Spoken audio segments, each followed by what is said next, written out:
Tantric discipline is in its nature a synthesis.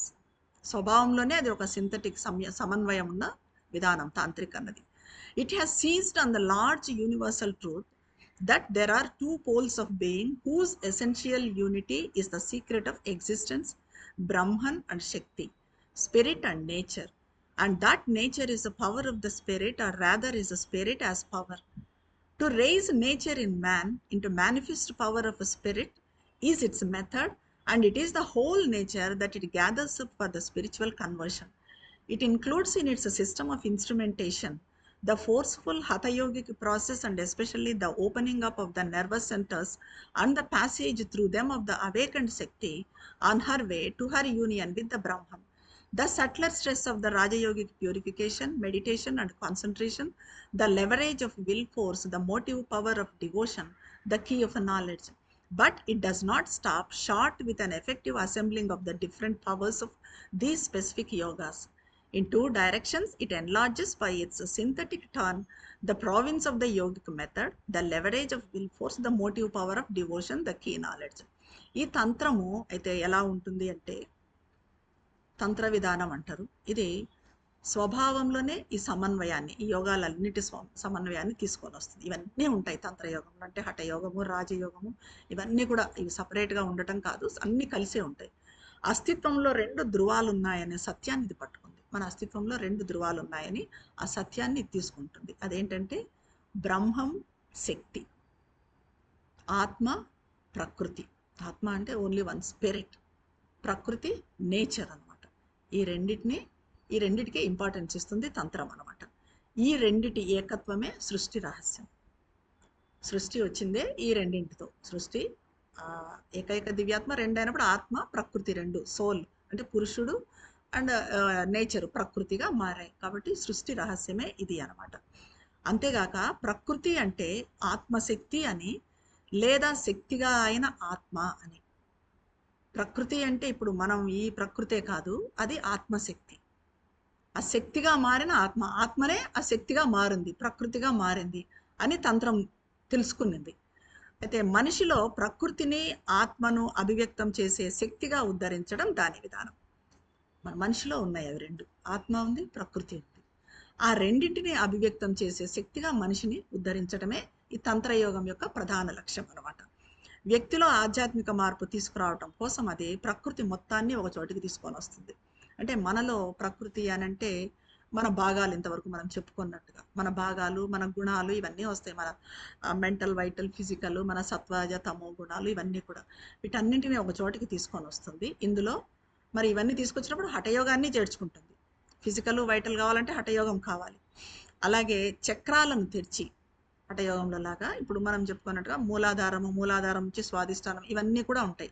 Kundalini మేలుకొల్పడము, ఆ కుండలిని మన ఈ చక్రాల ద్వారా అట్లా పయనింపజేసుకుంటూ తీసుకొని పోవటం అనమాట. మణిపూరకము, అనాహతము, విశుద్ధి, అసహస్రారం వరకు తెరుస్తుంది. తెరిచి విశ్వశక్తిని, కాస్మిక్ పవర్ ఏదైతే ఉందో దాన్ని తీసుకొని వాటి ద్వారా ఆ చక్రాల గుండా ప్రయాణం చేసేట్టుగా చేస్తుంది. ఇదంతా కూడా హఠయోగంలో కూడా జరుగుతుంది. సో ఇది హఠయోగాన్ని తీసుకుంటుంది. ఇది తంత్రం గురించి తెలుసుకుంటున్నాం.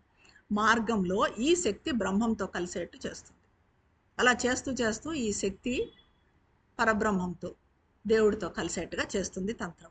ఇంకా ధ్యానము, ఏకాగ్రత, రాజయోగం తీసుకుంటుంది. ఇది హఠయోగము. రాజయోగాన్ని కూడా తంత్రం తీసుకుంటుంది. ఈ రాజయోగంలో ధ్యానము, ఏకాగ్రలతో శుద్ధి అన్నది జరుగుతుంది కదా. మన మనసు, బుద్ధి, సంకల్పం శుద్ధి జరుగుతుంది. ఆ శుద్ధి కూడా ఇందులో ఉంటుంది అనమాట. ఇంకా భక్తి, జ్ఞానం ఇవన్నీ కూడా ఇందులో, భక్తి యోగం కూడా ఉంటుంది తంత్రంలో. ఈ యోగాలన్నింటితో పొందే శక్తులను ఒక చోట చేరుస్తుంది తంత్ర విధానం. యోగాలన్నింటితో వచ్చే ఇది కూడా సింథటికే, సమన్వయం చేసేదే సింథటిక్ యోగాన్ని. అయితే అక్కడితో కూడా ఆగిపోదు. వీటిని సమన్వయం చేసుకుంటూ రెండు దిశల్లో విస్తరించుకుంటుంది.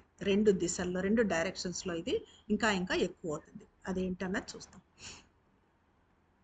First, it lays its hand firmly on many of the main springs of human quality, desire, action, and it subjects them to an intensive discipline with the soul's mastery of its motives as a first aim.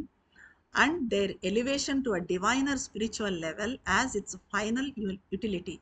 Again, it includes in its objects of yoga not only liberation, which is the one all mastering preoccupation of the specific systems, but a cosmic enjoyment of the power of the spirit, which the others may take incidentally on the way, in part casually, but avoid making a motive or object.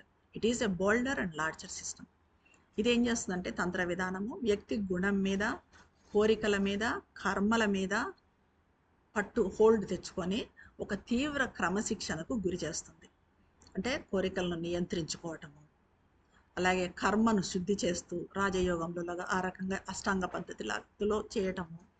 ఇంకా ఈ రకంగా అది ఏం చేస్తుందంటే ఒక క్రమశిక్షణకు గురి చేస్తుంది అనమాట, ఒక క్రమశిక్షణతో. అలా వాటిని అంతరాత్మ ఆధిపత్యంలోకి తీసుకొని వస్తుంది. ఆ క్రమశిక్షణతో వీటన్నింటినీ అంతరాత్మ ఆధిపత్యంలోకి, సోల్ క్రిందకు తీసుకొని వస్తుంది. తంత్రంలో కూడా, తంత్రంలో అంటే ఎక్కువ కోరికలను కంట్రోల్ చేసుకోవటము, వేరేటివన్నీ కూడా ఫాలో కావటము. ఇప్పుడు మనం యమ నియమాలని రాజయోగంలో చెప్పాము కదా, అవన్నీ ఫాలో కావటము, ఆసనాలు ప్రాణాయామాలు చేయడం, ఇవన్నీ కూడా ఉంటాయి. వీటన్నింటితో శుద్ధి చేస్తుంది. వీటన్నింటితో ఈ తన భాగాలన్నింటినీ, మనలో ఉన్న భాగాలన్నింటినీ, మన మనసు, ప్రాణము, శరీరం ఏవైతే చెప్పుకున్నామో, హృదయము, వీటన్నింటి అంతరాత్మ ఆధీనంలోకి, సోల్ కిందికి తీసుకొని వస్తుంది అనమాట. వాటిని ఒక దివ్యతర ఆధ్యాత్మిక స్థాయికి ఉద్ధరించడమే చివరకు తంత్రం సాధించాల్సిన లక్ష్యం. వాటిని ఒక హైయెస్ట్ స్టేట్కి, డివైనర్ స్టేట్కి ఉద్ధరిస్తుంది. కొన్ని యోగాలలో ముక్తి ప్రధాన లక్ష్యం. ముక్తి అనేది చాలా మటుకు యోగాలంతా ముక్తి అంటారు, లిబరేషన్ అనేది ప్రధాన లక్ష్యం. కానీ తంత్రము ఆత్మశక్తి, విశ్వాన్ని, ముక్తే కాకుండా తంత్రంలో వేరే యోగాలన్నీ ముక్తి అంటాయి, కానీ ఇక్కడ ముక్తే కాకుండా ఆత్మశక్తి, విశ్వాన్ని అనుభవించడం. మన ఆత్మశక్తి కేవలం సమాధి స్థితిలో ఉండిపోవడం కాకుండా విశ్వాన్ని కూడా అనుభవించడం అన్నది దీంట్లో ముఖ్యమైన అనమాట, దీంట్లో ముఖ్య ప్రధానంగా ఉంటుంది. ఇది ఇతర యోగ విధానాల్లో మార్గంలో సంభవిస్తుంది, వేరే దానిలలో కూడా మార్గంలో దీన్ని అనుభవించటము అనేది, విశ్వశక్తిని అనుభవించడం అనేది ఉంటుంది. కానీ వాళ్ళకంతా అది ఇంపార్టెంట్ కాదు. వేరే యోగాల్లో ఇంపార్టెంట్ ఏంటంటే ముక్తిని సాధించడమే ఫైనల్గా ఇంపార్టెంట్ అనమాట. మన పూర్ణయోగంలో కూడా అది కాదు, అది స్టార్టింగ్ స్టేజే అంటారు, సెల్ఫ్ రియలైజేషన్ అన్నది. ఇంకా అంతే తప్ప యోగాన్ని ప్రేరేపించేదిగా అదే లక్ష్యంగా వాళ్ళు అంగీకరించరు. తంత్రయోగం అనేది ఒక సాహసోపేతమైన సువిశాల విధానం అంటున్నారు. కాబట్టి తంత్రయోగము అన్నది బోల్డర్ అండ్ లార్జర్ సిస్టమ్, సాహసోపేతమైన సువిశాల విధానం. In the method of synthesis which we have been following, another clue of principle has been pursued, which is derived from another view of the possibilities of yoga. This starts from the method of Vedanta to arrive at the aim of the Tantra. In the Tantric method, Shakti is all important, becomes the key to the finding of the spirit. In this synthesis spirit, soul is all important, becomes the secret of the taking up of Shakti. The Tantric method starts from the bottom and grades the ladder of ascent upwards to the summit. Therefore, its initial stress is upon the action of the awakened Shakti in the nervous system of the body and its centers. The opening of the 6 lotuses is the opening up of the ranges of the power of spirit. ఈ సమన్వయ పద్ధతిలో ఇంకో సిద్ధాంతం కూడా ఉంది, దాని కీలకాన్ని కూడా మనం అనుసరిస్తాం. ఎలా అంటే తాంత్రిక విధానంలో మొత్తం ప్రాధాన్యత అంతా పరాశక్తిదే. పరాశక్తికి ఎక్కువ తాంత్రిక విధానంలో ప్రాధాన్యత ఇస్తారు. ఆత్మను కనుక్కోవడానికి ఈ శక్తిని ఆధారంగా చేసుకుంటారు. ఈ సమన్వయ ధోరణిలో అంతరాత్మ అన్నిటికంటే ప్రధానమైనది. ఇదే పరాశక్తిని రహస్యంగా ఆకర్షించేది. ఈ అంతరాత్మనే శక్తిని ఆకర్షించేది అనమాట. తాంత్రిక విధానము అట్టడుగు నుంచి ప్రారంభమయ్యి ఆరోహణాత్మకమైన నిచ్చెన మెట్లలాగా ఉన్న స్థాయిల ద్వారా శిఖరానికి చేరుకుంటుంది. కాబట్టి శరీర వ్యవస్థ పైన, దాని కేంద్రాలపైన, చక్రాలపైన, అక్కడ మేల్కొన్న పరాశక్తి చర్య పైన మొదట్లో ఎక్కువ ఒత్తిడి ఉంటుంది. ఎక్కువ ఒత్తిడి అంతా కూడా ఎక్కడ ఉంటుందంటే ఒక్కొక్క నుంచి ఒక ఈ కుండల్ని ఎలాగైతే పైకి వెళ్తుంది అని చెప్పామో స్వాధిష్టానం నుంచి, అక్కడ ఆ చక్రాల మీద అంతా కూడా దీని ఒత్తిడి, తాంత్రిక విధానంలో ఒత్తిడి, స్ట్రెస్ ఉందన్నమాట. అంటే అప్పుడు ఈ 6 పద్మాలు, ఆ షట్చక్రాలు తెరుచుకోవటం, ఇవన్నీ తెరుచుకోవడం అంటే ఏమంటే ఆత్మశ్రేణులన్నీ తెరుచుకోవడం అనమాట. ఇవన్నీ ఒక్కొక్కటి తెరుచుకున్నప్పుడు మనకు సావిత్రిలో బుక్ 7 ద బుక్ ఆఫ్ యోగాలో చెప్తారు. సావిత్రిలో ఇవన్నీ కుండలిని యోగం చేసినప్పుడు, కుండలిని యోగం ఆమె కావాలని చేయదు. ఆమె చేస్తున్న సాధనలోనే అది కుండలిని అవేకన్ అవుతుంది. ఒక్కొక్క చక్రం ద్వారా పైకెళ్తుంది. అప్పుడు ఒక్కొక్క చక్రం ద్వారా కుండలిని శక్తి పైకి పోతున్నప్పుడు దాంట్లో ఉండే ఎఫిషియన్సీస్ అన్నీ కూడా, ఇప్పుడు మూలాధారంలో ఏమున్నాయి, అనాహతంలో ఏమున్నాయి, స్వాధిష్టానంలో ఏమున్నాయి, ఇవన్నీ కూడా దాన్నంతకవే బయటకు వస్తాయి అన్నమాట. అది ఇక్కడ తంత్రయోగంలో జరుగుతుంది. Our synthesis takes man as a spirit in. ఇంకా మనము అంటే మనకు టైం తక్కువ కాబట్టి, లేకపోతే ఆ సావిత్రి యోగంలో సావిత్రి చేసిన దాని గురించి చెప్పుకోవచ్చు. కానీ మనకి ఇప్పుడు ప్రస్తుతం టైం లేదు కదా ఎక్కువ, కాబట్టి అది చెప్పుకోవట్లేదు. అది తర్వాత మనం కావాలంటే సపరేట్గా ఒక సెషన్ పెట్టుకొని చేసుకోవచ్చు. Our synthesis takes man as a spirit in mind much more than a spirit in body, and assumes in him the capacity to begin on that level, to spiritualize his being by the power of the soul in mind, opening itself directly to a higher spiritual force, and being unto perfect by the higher force, so possessed and brought into action the whole of his nature. For that reason, our initial stress has fallen upon the utilization of the powers of soul in mind, and the turning of the triple key of knowledge, works, and love in the locks of the spirit. The Hatha Yogic methods can be dispensed with, though there is no objection to their partial use. The Raja Yogic will only enter it as an informed element to arrive by the shortest way at the largest development of spiritual power and being, and divinize by it a liberated nature in the whole range of human living is our inspiring motive. మన సమన్వయంలో మరి మనిషిని కేవలము అన్నమయ పురుషునిగా మాత్రమే, భౌతికం అంటే శరీరంలోని ఆత్మగా కన్నా ఇంకా ప్రముఖమైన మనోమయ పురుషునిగా, మనసులోని ఆత్మగా భావిస్తుంది. ఎందుకంటే ఆ స్థాయి నుండే ప్రారంభించగలిగిన సామర్థ్యం అతనిలో ఉందని అతనితో వ్యవహరిస్తుంది. ఎందుకంటే మనిషి మానసిక జీవి, జంతువులాగా కాదు. మనసు వృద్ధి చెందకుండా భౌతికం వరకు, ప్రాణం వరకు ఉన్న జంతువో చెట్టో కాదు. మనలో మనసు పూర్తిగా అభివృద్ధి చెంది వికసించుకొని ఉంది. కాబట్టి మన మనసు నుంచి స్టార్ట్ అవుతుంది యోగం అన్నది మనది. వ్యక్తి అస్తిత్వాన్ని లోపల ఉన్న మనోమయ పురుషుని శక్తి ద్వారా ఆధ్యాత్మికం చేయటం జరగాలి. దీన్ని ఎక్కువగా తీసుకొని ఆధ్యాత్మికం చేయడం జరుగుతుంది. అలా అతని అస్తిత్వము ఒక ఉన్నత ఆధ్యాత్మిక క్రియాశక్తికి, ఆధ్యాత్మిక పురుషునికి తనంతట తానే సరాసరి తెరుచుకుంటుంది. అట్లా ఈ మనసు నుంచి మొదలు పెట్టినప్పుడు డైరెక్ట్గా అది ఒక ఉన్నత ఆధ్యాత్మిక శక్తికి తెరుచుకుంటుంది. ఎందుకంటే మనం భౌతికము ప్రాణంతో ఆగిపోలేదు కాబట్టి అవి చేయలేవు. ఇదంతా మనం చేసేదంతా కూడా ఈ జంతువులు, చెట్లు ఇవన్నీ చేయలేవు. మనం పూర్తిగా వికసించుకుంది కాబట్టి మనసు మనలో, కాబట్టి ఇది చేయగలం అనమాట. దానికి తెరుచుకోవాలి. తెరుచుకొని ఆధ్యాత్మిక శక్తికి తనంతట తానే తెరుచుకొని దాన్ని సొంతం చేసుకొని తన ప్రకృతి మీద అది పని చేయనిస్తుంది. కాబట్టి మొదట మనసులోని అంతరాత్మ శక్తులను ఉపయోగించుకోవటం మీద జ్ఞాన, కర్మ, భక్తి, యోగ త్రివిధ తాళం చెవిని, మనసులోని ఈ కెపాసిటీస్ను ఉపయోగించుకోవాలి మనం. సో దాని మీద ఈ కర్మ, జ్ఞాన, భక్తి, యోగాలు అనే త్రివిధ తాళం చెవి. ఆ తాళం చెవి మరి ఏ తాళాన్ని తెరుస్తుంది? తాళం చెవి ఆ 3 మార్గాల తాళం చెవి. అంటే ఆ 3 మార్గాల్లో ఒక తాళం చెవిలాగా చేసుకొని మనము మనసు నుంచి మొదలుపెట్టి దాంతో ఆత్మ తాళాలను తెరిచేటట్టు తిప్పాలి అనమాట. ఆ మూడింటిని చేసుకుంటూ ఆ తాళపు చెవిని తయారు చేసుకొని దాన్ని మన ఆత్మ తాళాలను తెరిచేట్టుగా ఉపయోగించుకోవాలి. అది ఈ 3 యోగాలు సమన్వయం చేసుకొని సాధన చేస్తూ ఆత్మకున్న తాళాన్ని, అంటే మూసుకొని ఉన్న ఆత్మను తెరవటానికి ప్రయత్నిస్తుంది ఈ మన సమన్వయ యోగం. ఇది పాక్షికంగా హఠయోగ పద్ధతులను ఉపయోగించడానికి అభ్యంతరం లేకపోయినా, హఠయోగ పద్ధతులను ఉపయోగించవచ్చు కొంచెంగా, కానీ దాని పద్ధతులను మనము విడిచిపెట్టగలగాలి. దాన్ని విడిచిపెట్టాలి. ఇక్కడ రాజయోగానికి సంబంధించిన సంకల్పము ఒక అప్రధాన అంశంగా మాత్రమే ప్రవేశిస్తుంది.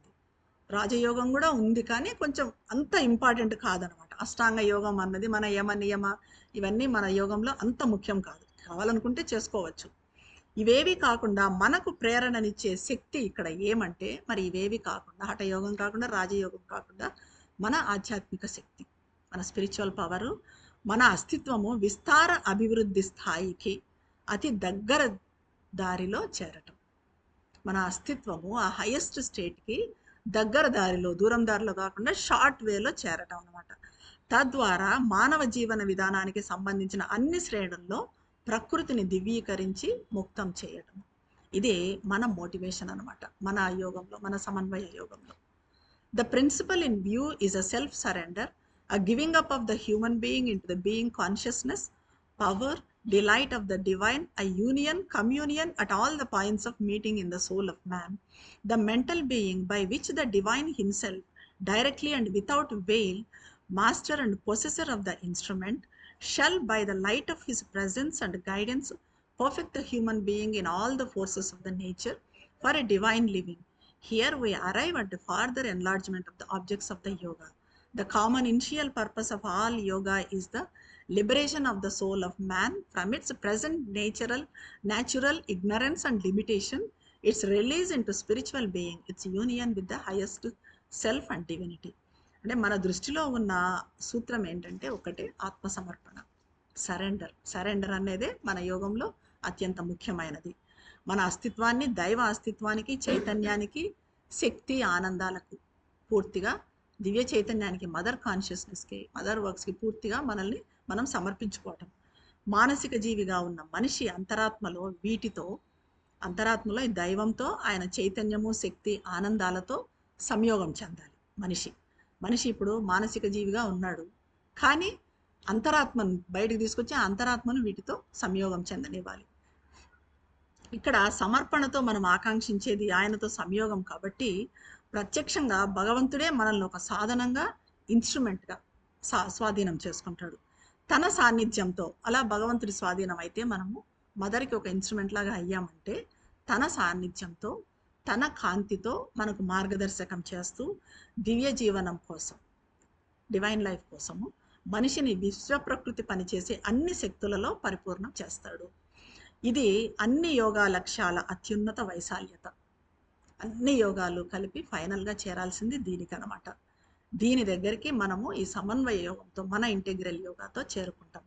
ప్రస్తుతం ఉన్న సహజ అజ్ఞానపు పరిమితుల నుంచి ఆధ్యాత్మిక అస్తిత్వంలోకి మానవ అంతరాత్మను ముక్తం చేసి, ఈ అజ్ఞాన పరిమితుల నుంచి పైకి ఎదిగి మన అంతరాత్మను ముక్తం చేసి, దైవంతో ముక్తం చేసి దైవంతో సంయోగం చెందటము అన్నది మన యోగంలో ప్రధాన లక్ష్యం. కానీ సాధారణంగా దీన్ని మొదటి లక్ష్యంగా మాత్రమే కాకుండా అసలు మొత్తం లక్ష్యంగా, అంతిమ లక్ష్యంగా చేసుకున్నారు. అంటే దైవంతో సంయోగం చెందడమే అంతిమ లక్ష్యము, మన ఫైనల్ గోలు, మొత్తం లక్ష్యం అదే అన్నయ్య మిగిలిన యోగాలన్నీ. మన యోగ లక్ష్యం అదే, కానీ అక్కడితో ఆగిపోదు. దైవంతో సంయోగం చెందటంతో ఆగిపోదు. ఆ సంయోగాన్ని కిందకి తీసుకురావడం అనేది ఉంటుంది. But ordinarily, this is made not only the initial but the whole and final object, enjoyment of spiritual being there is, but either in a dissolution of the human and individual into the silence of self-being, or on a higher plane in another existence. The tantric system makes liberation the final, but not the only aim. It takes on its way a full perfection and enjoyment of the spiritual power, light and joy in the human existence, and even it has a glimpse of a supreme experience in which liberation and cosmic action and enjoyment are unified in a final overcoming of all oppositions and dissonances. It is this wider view of our spiritual potentialities from which we begin, but we add another stress which brings in a completer significance. We regard the spirit in man not as solely an individual being traveling to a transcendent unity with the divine, but as a universal being capable of oneness with the divine in all souls and all nature, and we give this extended view its entire practical consequence. ఇది కేవలం దైవంతో సంయోగం చెందటమే కాదు, మనకు దాంతో దైవంతో సంయోగం చెందటంతో ఆనందం లభిస్తుంది, దాంట్లో సందేహం లేదు. కానీ అది ఆత్మలో వ్యక్తిని కరిగించి వేయడం ద్వారా లేదా ఒక ఉన్నత భూమికలోకి పొందడం కానీ దక్కుతుంది. అంటే ఒక హైయెస్ట్ రెల్మ్లోకి మనం వెళ్ళగలుగుతాం. తాంత్రిక విధానం కూడా తన లక్ష్యం చివరకు ముక్తే అంటుంది, కానీ అది దాని ఏకైక లక్ష్యం కాదు. తాంత్రిక విధాన లక్ష్యం వ్యక్తిలో ఉన్న ఆధ్యాత్మిక శక్తి, వెలుగు, ఆనందాన్ని అది దాని సాధన దారిలో స్వీకరించి వాటికి సంబంధించిన సంపూర్ణ పరిపూర్ణతను, ఆనందాన్ని తీసుకుంటుంది తంత్రం. అంతేకాకుండా అన్ని వ్యతిరేకతలను, అపశృతులను అధిగమించడంతో పొందే సర్వోన్నత అనుభవపు క్షణిక దర్శనం కూడా తంత్రయోగంలో మనకు లభిస్తుంది. ఈ అనుభవంలో ముక్తి, విశ్వచర్య, భోక్తి కలిసి ఉంటాయి. ఈ ఆధ్యాత్మిక సామర్థ్యాలతో మనం యోగం మొదలు పెడతాం. మన యోగం అక్కడి నుంచి మొదలవుతుంది, సంయోగం చెందడంతో మొదలవుతుంది అనమాట. అది దీనికి ఇంకో ఒత్తిడి కూడా జత చేస్తాం. ఇంకోటి కూడా ఉంది దీంట్లో. దీంతో పాటుగా ఇంకోటి ఏం జత చేస్తామంటే, మనిషిలోని ఆత్మను మనం కేవలం దైవంతో సంయోగానికి పయనించే వ్యక్తిగత జీవిగా పరిగణించం. కేవలం దైవంతో సంయోగం చెందే వ్యక్తిగత జీవి కాదు, సకల అంతరాత్మల్లో సమస్త ప్రకృతిలో ఉన్న దైవంతో సంయోగం చెందే సామర్థ్యం గల విశ్వజీవిగా మనము పరిగణిస్తాం మన యోగంలో. ఒక్క దైవంతో సంయోగమే కాకుండా సమస్త ప్రకృతితో, సమస్త జీవులతో, అన్నిటితో సంయోగం చెందే ఆ కాస్మిక్ కాన్షియస్నెస్కి చేరుకోవడం. ఇది కూడా మనకు మళ్ళీ సావిత్రి మహాకావ్యంలో వస్తుంది. సావిత్రి అన్నిటితో సంయోగం చెందడం అనేది. ఇది మన యోగ లక్ష్యం. The human soul's individual liberation and enjoyment of union with the divine in spiritual being, consciousness and delight must always be the first object of the yoga. Its free enjoyment of the cosmic unity of the divine becomes a second object. But out of that, a third appears, the effectuation of the meaning of the divine unity with all beings by a sympathy and participation in the spiritual purpose of the divine in humanity. The individual yoga then turns from its separateness and becomes a part of the collective yoga of the divine nature in the human race. The liberated individual being, united with the divine in self and spirit, becomes in his natural being a self-perfecting instrument for the perfect outflowering of the divine in humanity. మానవ అంతరాత్మ సాధించే వ్యక్తిగత ముక్తి, మన individual liberation అనేది, దానితో పాటు ఆధ్యాత్మిక సత్తలో, చైతన్యంలో, ఆనందంలో దైవంతో సంయోగం చెందే అనుభవం. ఇది ఎప్పటికైనా యోగం మొట్టమొదటి లక్ష్యమే. మనకు మన అంతరాత్మ భగవంతునితో సంయోగం చెందడం అనేది ఫస్ట్ ఆబ్జెక్ట్ అంతే, మొదటి లక్ష్యం అంతే. అంతరాత్మ దైవం యొక్క విశ్వ ఏకతను అనుభవించడం రెండవ లక్ష్యం. ఇప్పుడు మనం చెప్పుకున్నట్టుగా కాస్మిక్ కాన్షియస్నెస్, అది మన సెకండ్ ఆబ్జెక్ట్. కానీ దాని నుంచి ఇంకో మూడో లక్ష్యం కూడా ఉందంటారు. ఇది రెండు లక్ష్యాలే కాదు, ఇంకో మూడో లక్ష్యం కూడా బయటపడుతుంది. అది ఏంటంటే, సకల జీవులతో దైవ ఏకతను సఫలం చేసుకోవడం, దైవంతో ఏకం కావటాన్ని. ఆ ఏకత కూడా ఎలా అంటే, సకల జీవుల పట్ల కూడా. రెండవది సకల ఏకత అన్నాము, సకల జీవులతో. ఆ ఏకత కూడా ఎలా ఉండాలి అనేది మూడో ఆబ్జెక్ట్. అది ఎలా అంటే, సానుభూతితో, మానవతలో మనం దైవం నిర్వర్తించే ఆధ్యాత్మిక కార్యం యొక్క ప్రయోజనాన్ని తెలుసుకొని, సానుభూతితో అవతలి జీవులతో మనం సంయోగం చెందాలి. అక్కడ ఆ జీవులలో కానీ, మనుషుల్లో కానీ, వస్తువుల్లో కానీ భగవంతుడు ఏ కార్యం నిర్వర్తిస్తున్నాడు అనేది తెలుసుకోవాలి. అది సానుభూతితోనే కాకుండా ఇంకా ఆ కార్యంలో తెలుసుకొని ఆ కార్యంలో పాలు పంచుకోవడం. ఇది థర్డ్ ఆబ్జెక్ట్ మనది. మొదటిది సంయోగం చెందడం అయితే, రెండోది కాస్మిక్ కాన్షియస్నెస్ అయితే, థర్డ్ది ఏంటంటే సానుభూతితో ఉండటము, సానుభూతితో ఏకత చెందడము అండ్ దైవ కార్యంలో పాలు పంచుకోవటము. ఇది మన మూడవ లక్ష్యం అన్నమాట.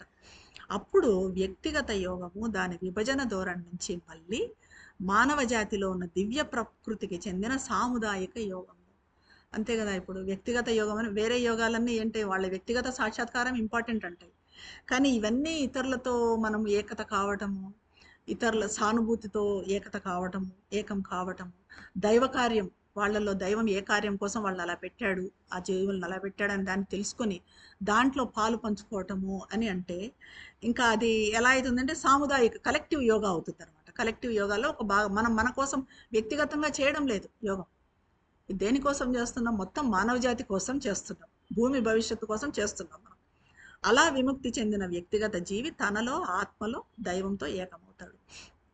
మానవ జాతిలో దైవం పరిపూర్ణంగా వికసించుకోవటానికి పరిపూర్ణ సాధనంగా అప్పుడు మనిషి తయారవుతాడు. This outflowering has its own terms. First comes the growth out of the separative human ego into the unity of the spirit, then the possession of the divine nature in its proper and its higher forms, and no longer in the inferior forms of the mental being, which are a mutilated translation and not the authentic text of the original script of divine nature in the cosmic individual. In other words, a perfection has to be aimed at which amounts to the elevation of the mental into the full spiritual and supramental nature. Therefore, this integral yoga of knowledge, love and works has to be extended into a yoga of spiritual and Gnostic self-perfection. As Gnostic knowledge, will and Ananda are a direct instrumentation of spirit and can only be won by growing into the spirit, into a divine being. This growth has to be the first aim of our yoga. The mental being has to enlarge itself into the oneness of the divine before the divine will perfect in the soul of the individual its gnostic outflowering.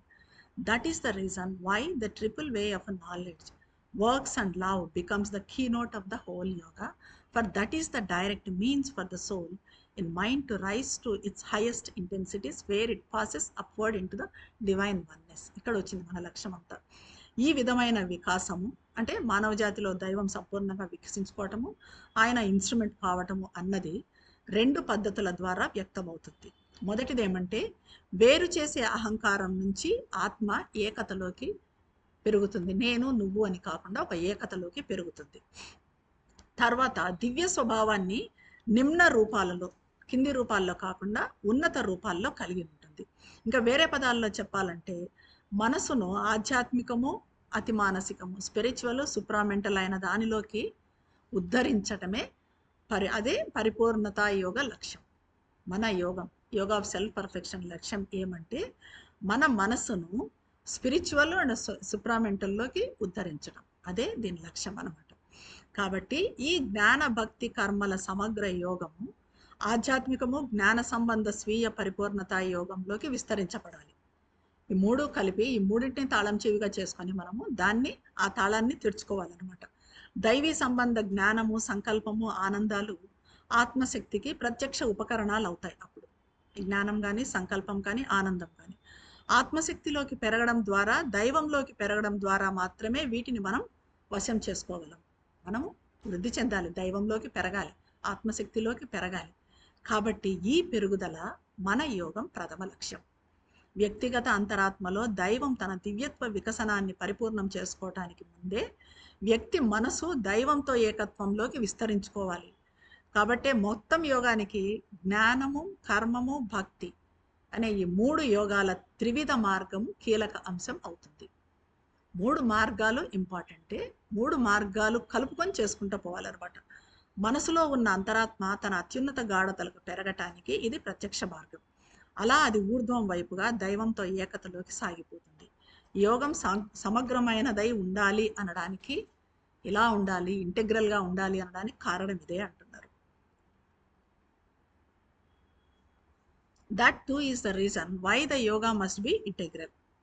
For if emergence in the infinite or some close union with the divine were all our aim, an integral yoga would be superfluous except for such a greater satisfaction of the being of man as we may get by a self-lifting of the whole of it towards its source. But it would not be needed for the essential aim, since by any single power of the soul nature we can meet with the divine. Each at its height rises up into the infinite and absolute. Each therefore offers a sufficient way of arrival for all the 100 separate paths meet in the eternal.